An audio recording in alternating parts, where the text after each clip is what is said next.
Tu as une idée.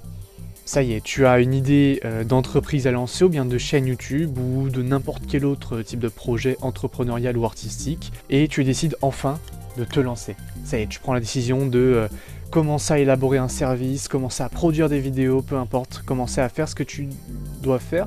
Ah non.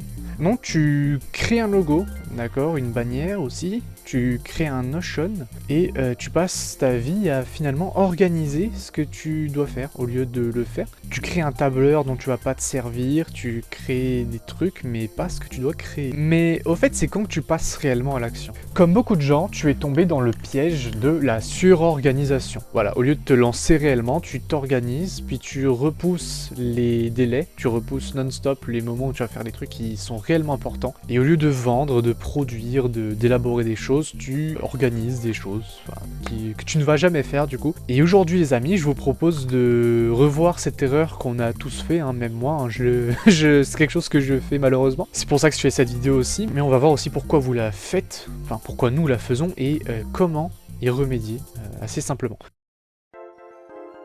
C'est tout con en fait, hein, c'est la peur. Et oui, c'est encore elle, cette connasse. Plus précisément l'identité, hein, comme j'en parlais dans la première vidéo de cette chaîne, tu n'as pas encore l'identité adaptée pour ça.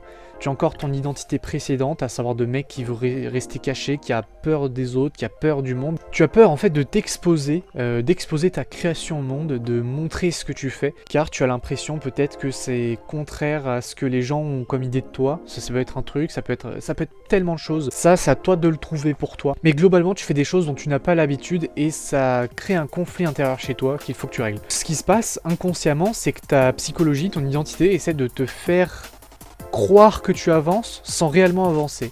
Et pour ça, elle te fait faire des choses qui ne sont pas réellement importantes, mais que toi, tu perçois comme importantes. Des choses sans grand intérêt. Tu travailles sur un site que personne ne voit, sur une bannière et un logo que personne ne voit non plus, au lieu de te concentrer sur ton cœur de métier, à savoir vendre, à savoir élaborer, à savoir produire des vidéos. Et en faisant ainsi, tu t'éloignes des actions qui ont réellement un impact sur, premièrement, ton identité et deuxièmement, ton projet. Tu fais des actions qui n'ont pas réellement d'impact pour maquiller, entre guillemets, le fait que tu es en réalité dans une sorte d'inaction cachée, en fait. Déjà, faut le conscientiser. En regardant cette vidéo, si tu es un minimum honnête avec toi-même, tu vas te rendre compte de ce qui ne va pas. Maintenant, tu sais qu'il faut se concentrer sur les actions concrètes et importantes. Mais comment on reconnaît une action concrète et importante? En vérité, c'est assez simple, hein, il suffit de voir ce qui te fait peur en fait, ce qui provoque une résistance chez toi. Est-ce que créer un logo, retoucher le site, créer un Notion ou un tableur Excel, ça te fait peur? Il est probable que non en vérité, tu le fais, tu dis ah je suis productif, t'as pas vraiment avancé. À l'inverse, faire des vidéos et les poster, se montrer au monde, comme je fais actuellement, mais aussi appeler des clients ou bien les contacter par DM si tu vends un produit ou un service, est-ce que ça te fait peur? Là, il est probable que oui, globalement, c'est quelque chose qui va provoquer chez toi une résistance, une peur ou au minimum un petit frisson. Avec tout ça, tu sais quoi prioriser. Les actions qui te font peur. La peur, c'est un peu une boussole, si vous voulez. J'aime bien cette allégorie. La peur, c'est une boussole de où est-ce qu'il faut aller, en fait. C'est comme les acteurs d'Hollywood. J'ai lu ça dans un livre, La guerre de l'art, de Steven Pressfield. Si vous avez ce problème, vraiment, je sais pas si vous voyez bien. Vraiment, je vous le recommande. Je suis encore en train de le lire, mais c'est vraiment un livre qui va mettre des noms sur ce problème, en fait. Et quel état d'esprit à adopter pour finalement mettre fin à ce problème. Et dans ce livre, il parle des acteurs d'Hollywood qui, lors d'interviews, expliquent les raisons pour lesquelles ils ont choisi tel ou tel rôle. Mais dites-moi, monsieur George Clooney, pourquoi, alors je prends un nom de pif, mais pourquoi avez-vous pris ce rôle alors que c'est quelque chose que vous n'aviez pas l'habitude de faire? Parce qu'il vous faisait peur. Voilà. En fait, c'est un rôle que je n'avais pas l'habitude de faire et ça représentait pour moi un vrai challenge. Et du coup, je l'ai fait. Voilà, j'invente, mais globalement, c'est ça. En général, quand on demande à un acteur pourquoi ce rôle, il va te répondre, c'était un défi pour lui, c'était quelque chose qu'il n'avait pas l'habitude de faire et c'est quelque chose qui remettait un peu en question tout ce qu'il avait fait jusque-là. C'est ça qui fait les grands acteurs. Un acteur qui reste toujours dans des petits rôles, machin, qui va pas chercher plus loin, c'est pas un grand acteur. Les acteurs connus ont en général des rôles assez diversifiés. Ensuite, comment s'organiser efficacement? Car oui, depuis tout à l'heure, je vous dis qu'il faut pas passer trop de temps à s'organiser, mais ça veut pas dire qu'il faut pas s'organiser du tout non plus.